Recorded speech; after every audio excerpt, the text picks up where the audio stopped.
So I work at Phoenix Children's with Patricia Cornejo. She is the head of MRI there, and I'm the director of fetal imaging.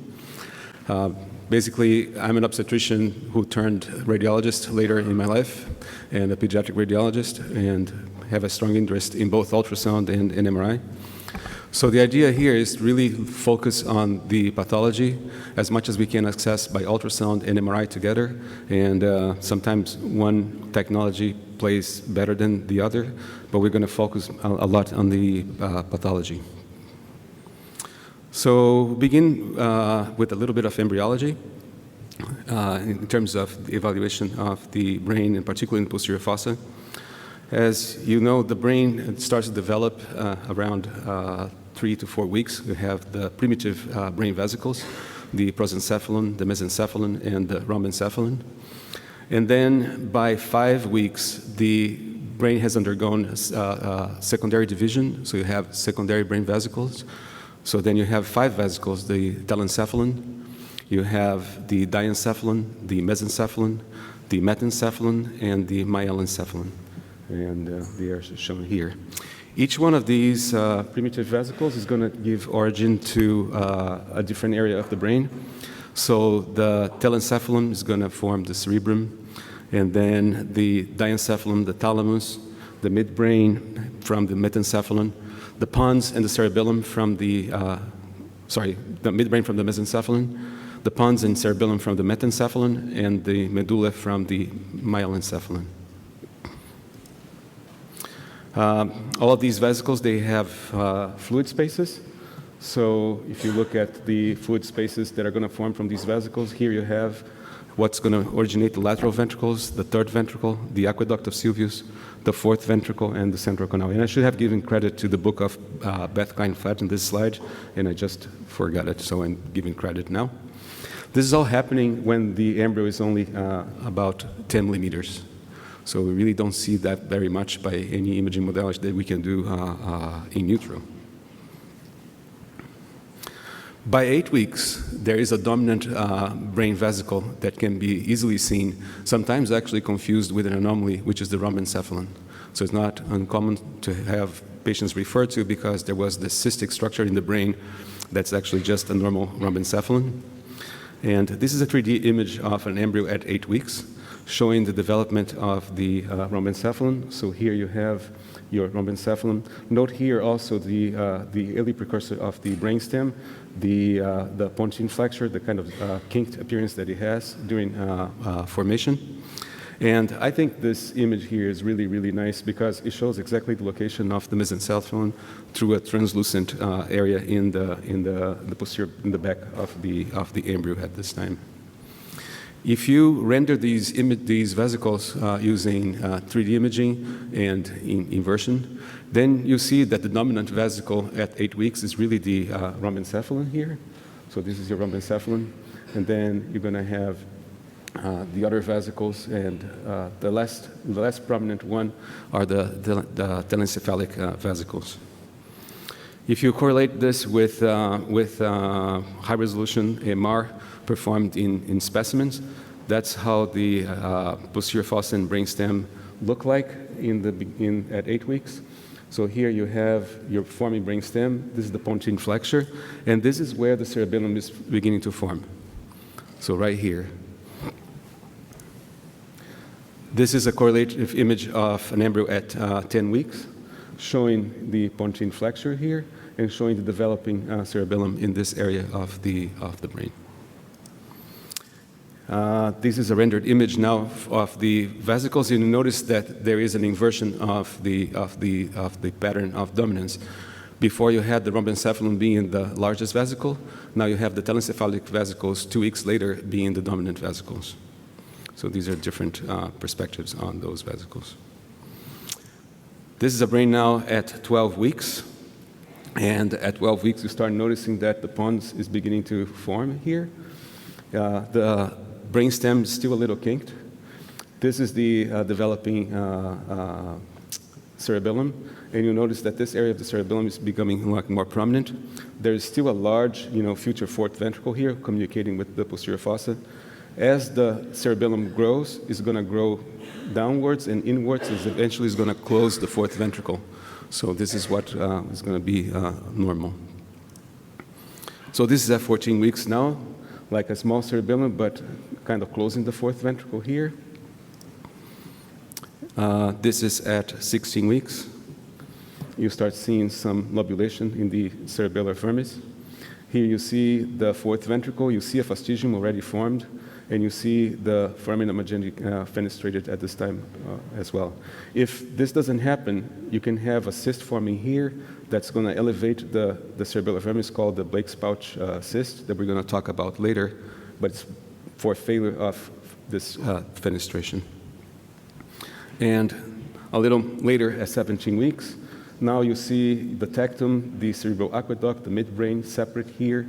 You see the hypothalamus, the pons, and more development of the cerebellar vermis. Here at 19 weeks, and now at 23 weeks, already kind of fully formed. So how do we evaluate the posterior fossa during pregnancy? We evaluate posterior fossa during pregnancy by ultrasound primarily.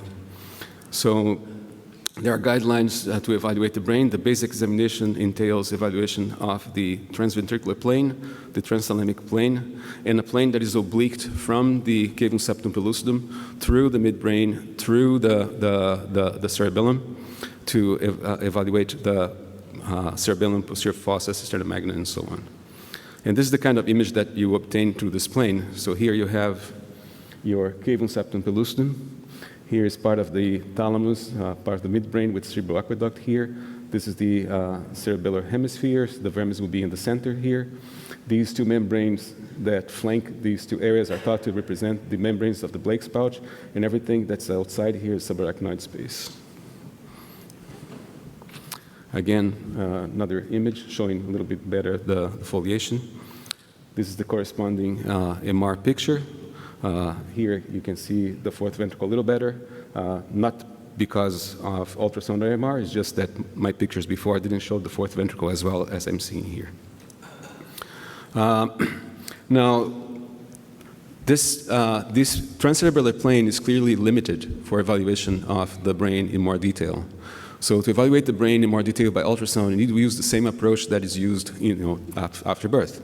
And the window through to the brain by ultrasound are the fontanelles. No matter which fontanelle you use, it could be the frontal, it could be the posterior, it could be the temporal fontanelle, you're going to get a window through the brain.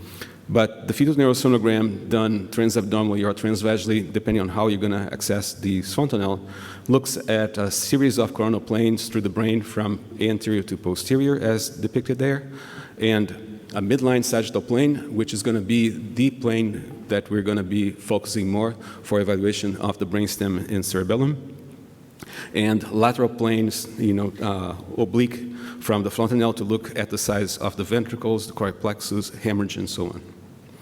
So the window to the brain is the fontanelle. So once you get, a view of the face like this, if you angle the probe towards the forehead and a little more towards the top of the head, you will get through the fontanelle. That's your window through the brain. And depending on where you position your probe, you will be able to see more or less of the brain. In this case here, you see clearly the corpus callosum really well formed. You see a third ventricle really well here. You see your brainstem. You see the cerebellar vermis and so on. Pretty much a picture that you will get by doing transfontanellar ultrasound after birth. So if we could get a picture like this all the time, it would be great. It would be easier to evaluate the brain. What happens in ultrasound, unfortunately, is that bone is kind of like our enemy, right? So, for example, here is a gorgeous profile view. You're seeing part of the corpus callosum here. You're actually getting sound through the third ventricle into the posterior fossa. You're seeing the cerebellar vermis, but then you have this shadow here that's, kind of like shadowing the inferior portion of the head. You don't see the cranial-cervical junction. And really, depending on where you are, those shadows are going to be more or less prevalent. This is 27 weeks now, seeing the corpus callosum a little better. So here all the way to the splenium of the corpus callosum. And here the cerebellar vermis with the fourth ventricle, the fastigium cerebelli, and the cisterna magna really well seen. This is part of the brainstem. The distal portion of the brainstem is not well seen in this picture. And a little later in gestation, at 38 weeks, now with the sulcation, the cingulate gyrus, corpus callosum, and the midbrain and the cerebellar vermis. So it's really possible to evaluate. It just depends on how easy it is for you to get a window through the brain. With 3D ultrasound, particularly using volume contrast imaging, you can reconstruct the cerebellar vermis, and this is the cerebellar vermis being reconstructed here, but you'll notice that all this area here is shadowed. So in this picture, you cannot evaluate the brainstem, and all evaluation of the cerebellum should include the brainstem because these structures form together and there are frequent associated malformations. One of the features that we try to evaluate in utero and afterbirth is the lobulation of the brain. And I don't claim to know all the names of all the 9 lobules, and I wish one day I can remember all of them. But this is important here, making sure that you have a clear fastigium in every case that you see, the normal relationship of the cerebellum with the brainstem, at least see a primary fissure, and sometimes you'll be able to see more fissures, including the prepyramidal fissure and others. For everyone that kind of likes this area, I think that one of the authors that helps us a lot to understand the development of the cerebellar vermis and the diseases associated with that is Ashley Robinson.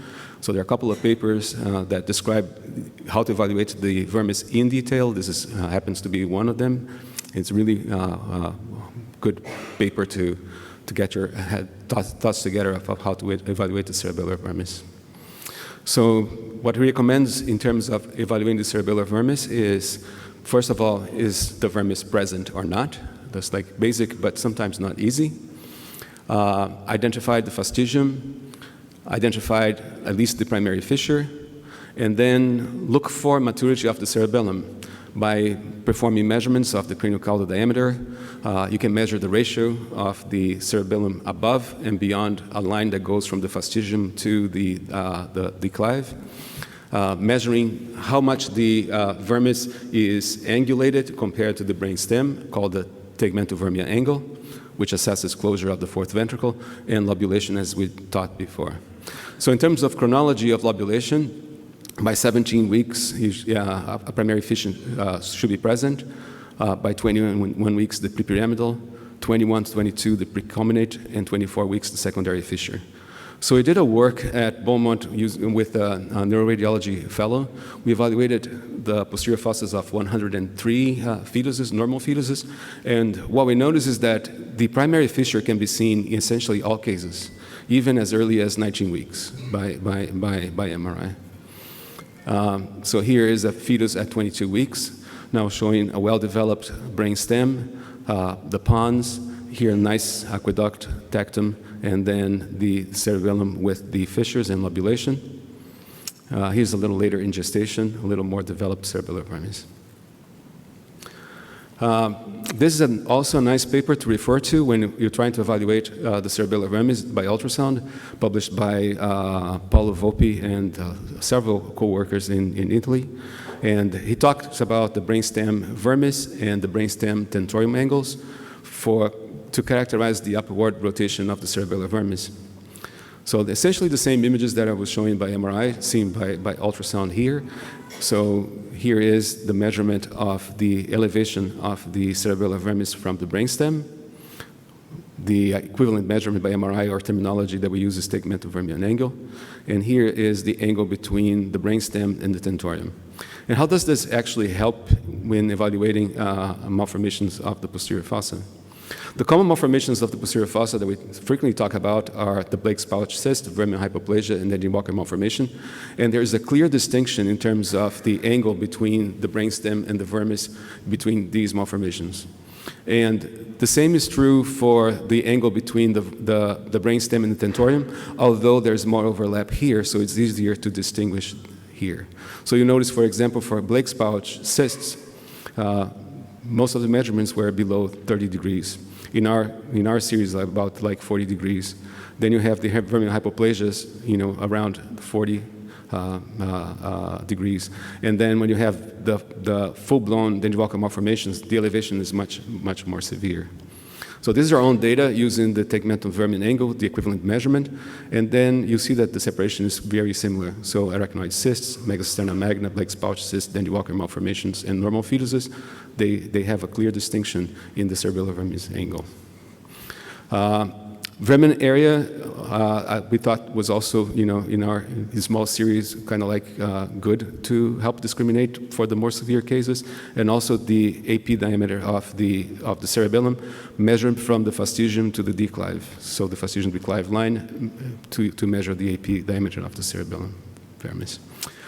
So the cisterna magna is a structure that has a stable depth during the second trimester, ranging from 2 to 10 millimeters. Early in gestation, prior to 20 weeks, the cerebellar vermis has not completely covered the cisterna magna and may give a false impression of a defect. In fact, an impression of the defect in the inferior portion of the cisterna magna is very frequent by ultrasound. It's just sometimes depends just on the angle of insonation. If you are too steep, you're going to be cutting through the inferior portion of the cerebellar tonsils. It gives you the impression of a cleft, and when you look in the sagittal view, the cerebellum is actually normal. So dendriwalker continuum is a term that describes clinically and radiologically heterogeneous group of posterior fossa malformations, and it's referred to as a continuum because some believe that dendriwalker malformation, verminal hypoplasia with rotation, Blake's pouch cyst, megacisterna magna, and so on represent a spectrum of developmental anomalies of the rhombocephalic roof. So they are kind of like the same disorder but with different spectrum. So that's why it's called like that. But classification of these anomalies and understanding is very controversial, and opinions vary in the literature. We're going to talk about megacisterna magna, what defines it. It's a benign enlargement of the subarachnoid spaces of the posterior fossa. Is defined as more than 1 centimeter in AP dimension.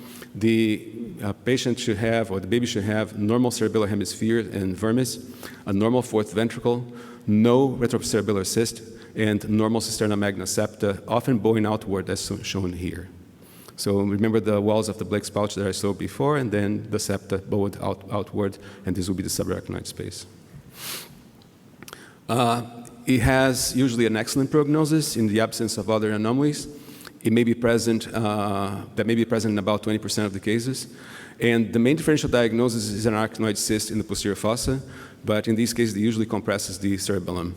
Other differential diagnoses that you can exclude by examining the cerebellar vermis carefully include the Blake's pouch cyst, vermin dysplasia, and dendriwalker malformation. But the main differential diagnosis is arachnoid cyst. So here's a case of a megacisterna magna seen here. And you'll notice also that this fetus has kind of like a lemon-shaped head, right? So it has, we're suspecting that this baby had craniosynostosis. So we did three-dimensional reconstruction of the fetal face. And in this case, you'll notice that at 22 weeks, there is already some closure of the metopic suture that should not be occurring at this time. So this is how the metopic suture should look like between 22, 23, 24 weeks. So our fetus had premature closure of the metopic suture. So this is not a case of isolated megacisterna magna by definition, and these babies usually can have a worse prognosis. She did a karyotype, which turned out to be normal, and this is the evaluation in the third trimester, showing the megacisterna magna by ultrasound and also by MRI. Normal development of the cerebellar vermis, nothing pushing on the vermis to suspect that there is an arachnoid cyst here. Normal fastigium, closed fourth ventricle. And this is the postnatal ultrasound. So still had a megacisterna magna, but for evaluation, long-term follow-up, this baby actually had a microdeletion that was not detected because micro-A was not performed. This baby had global developmental delay, hypotonia, and also he had other anomalies such as an ASD, pulmonic stenosis, that were resolving, failure to thrive, and he's unfortunately is gastrostomy tube dependent. So megacisterna magna on a diagram here, comparison with arachnoid cyst. In arachnoid cyst, you have actually a cyst that pushes upon the cerebellum. And even though you may not see the walls of the cyst very well, you notice that there's a mass effect on this portion of the cerebellum here, favoring that there is a cyst pushing on it. The Blake's pouch that we talked before, when we started showing those images of the embryonic MRIs, is a persistent of this Blake's pouch for lack of fenestration of the median foramen, leading to impaired CSF egress from the fourth ventricle. The cerebellar vermis should have normal size and morphology, and that's the important part, and rotation of the vermis with enlarged fourth ventricle and mildly increased tegmental vermin angle, as we shown before. So how does it look like? So this is an image of the posterior fossa by ultrasound. You see that we see a vermis superiorly, but inferiorly there is a cleft. So you have to look in the sagittal plane. So this is how this baby looked in the sagittal plane. So this is the video clip playing here. So you have some mild elevation of the vermis. You think you can see a fastigium here, which is a good thing. Evaluation of the fissures is a little limited on the ultrasound. So we tried 3D ultrasound, kind of like the same type of imaging that we got. And this is the MR in the same case. Now you see the elevation of the cerebellar vermis. You notice that the fastigium is kind of like flat, but we think there is a fastigium here. And the measurements were also normal. So let's see how this baby did on follow-up. So had a spontaneous vaginal delivery at 34 weeks, 2,000 grams, epicurs 5 and 8, had a normal neonatal head ultrasound, and here you have the cerebellar vermis really well formed, and no evidence of that Blake's pouch anymore, so it had no more fenestration and spontaneous resolution. And you see that several times with Blake's pouch cyst. This is another case, similar type of abnormality, a cleft in the posterior fossa on the transverse plane. Then you look on the sagittal plane, there's elevation of the cerebellar vermis. The primary fissure is present, fastigium is present, there's no mass effect, the brainstem looks normal, and you follow the baby, and after birth you get an MRI, and this baby had still like a mildly elevated vermis from the tentorium. It's kind of persistent Blake's pouch. So Blake's pouch cyst, to reiterate, is late fenestration that may occur in 60% of cases, and postnatal image may demonstrate only a prominent cisterna magna. May be associated with obstructive hydrocephalus, which is the major determinant of prognosis. There's difficulty in distinguishing inferior vermin compression from dysplasia, which may be kind of challenging by either by ultrasound or MRI. Now, the Dandy-Walker malformation is the most severe part of the spectrum. It is defined as a very large posterior fossa cyst that widely communicates with the fourth ventricle. The cerebellar vermis is rotated, is raised, is small, and come in contact with the tentorium. There's upward displacement of the tentorium here, and the venous sinuses. Frequently you have bossing of the posterior fossa and anterolateral displacement of seemingly normal cerebellar hemispheres. It's frequently associated with other anomalies such as agenesis of the corpus callosum, polymicrogyria, neuronal heterotopias, and occipitoencephalocele. It's also frequently associated with genetic syndromes, environmental disorders, multifactorial disorders, and other sporadic conditions. And the prognosis is really related to the degree of dysplasia of the vermis and associated anomalies. So in general, and we're taking here the whole spectrum because who knows how we're classifying this. In general, it's described as 40% intellectually normal, 40% with developmental delay, and 20% borderline. But this paper here, I think, is really interesting in which they do a more detailed evaluation of the cerebellar vermis in lobulation to compare with prognosis. So in 21 fetuses where they saw 2 fissures, 3 lobes, and a fastigium, all but 2 had normal function and mean IQ of 98.2, and the 2 that didn't have it had one a chromosomal anomaly, and the other one was a premature baby with periventricular leukomalacia, which is not associated with that. And when the vermis was highly malformed and dysplastic, with only 1 fissure or no fissure seen, all had associated brain anomalies and poor prognosis. So the factors associated with poor prognosis in Dandy-Walker malformation are the degree of cerebellar dysgenesis, and lobulation is particularly important here, extent of associated supratentorial anomalies, the level of control of hydrocephalus, seizures, hearing, visual difficulties, systemic anomalies, and the presence of 2 or 4 of these factors associated with borderline or low intelligence 94% of the time. So I'd like to show this case. It's an 18-year-old that had ultrasound suggestive Dandy Walker malformation, had an ultrasound at 26 weeks, had a fetal MRI, and so you see the elevation is much more severe. You cannot identify a fastigium. The measurements were still like borderline small, but you still have some lobulation in this cerebellar vermis. Notice the rotation and upward displacement of the tentorium, still a normal pons and brainstem. And this is the baby after birth, the same disorder. So this baby, last time we followed it up with about 2 months of age. They had some failure to thrive, but I don't know the long-term outcome of this baby. This is another baby with a much more severe Dandy Walker malformation. You see the posterior fossa cyst with clarity here. This baby also has associated obstructive hydrocephalus. So you really don't need any other imaging, to make that diagnosis. What was interesting about this baby is that at 25 weeks, when we were examining the baby again, and also at 29 weeks, there was other things that were apparent. I mean, he had a very dysplastic, hypoplastic brainstem. And when we looked at the genitalia, there was hypospadias. This baby also had segmentation abnormalities of the lumbar spine. And then you have hypospadias and segmentation abnormalities on the lumbar spine. You start wondering what's going on with the rectum, right, if there is like an unrectal malformation. So the images of the ultrasound suggested that some of the loops of bowel were dilated, and actually this loop here seemed to end blindly, right at this level of the bladder. So we did an MRI not to look for the Dandy Walker, but we did an MRI to look for what was going on with the rectum. And you see here on T1 weighted images that the rectum it doesn't go all the way down to the perineum. So they had a high anorectal malformation associated with all these things. And these are the pictures of the Dandy Walker malformation that were seen before by ultrasound.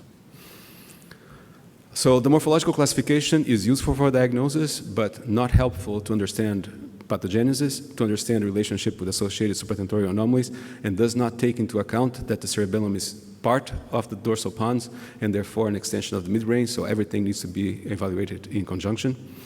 This classification here that I never tried to pay much attention because it's too long, too complicated, and I thought that, who needs that, right? But basically, it's a very comprehensive classification by Dr. Barkovich that divides these defects in 4 groups. And of course, I'm not going to go through all of them.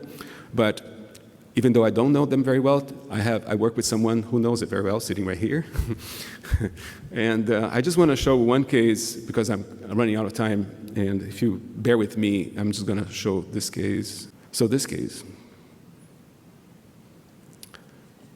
So this baby came because... So that's the message. So this baby came because they saw a small cerebellum. Okay, so I did the ultrasound, yeah, there's a small cerebellum. Where is the vermis? So I do the ultrasound and there is no vermis. And I can see here, a clear kind of like hypoechoic line crossing there. And I say, oh, this is rhombencephalosynapsis. Done, right? Okay, done. So get 3D, got the reconstructed thing. Don't see anything in terms of like, looks like a fastigium here. See the brainstem kind of poorly. So we do an MRI. And I'm about to report this, and I say, Patricia, can you take a look at this? I think it's rhombencephalosynapsis, but can you just look for me? And she comes, this is much more interesting than rhombencephalosynapsis. I say, oh, look at the brainstem. The brainstem is malformed. So there's no pons that you can see here, and everything looks like a block. There's no aqueduct that you can see. Everything's connected all the way to the diencephalon. So this is a failure of partnering of the diencephalon and mesencephalon associated with rhombencephalosynapsis. And that changes everything in terms of counseling. So I think my message here is this. Evaluate the posterior fossa, the cerebellar vermis, and pons the best way you can. Know the pathology and use whatever technology you can to image. And pay attention on the detail because it's not easy. It's not just a Dandy Walker continuum, megacisterna magnus, and so on. There's more to that.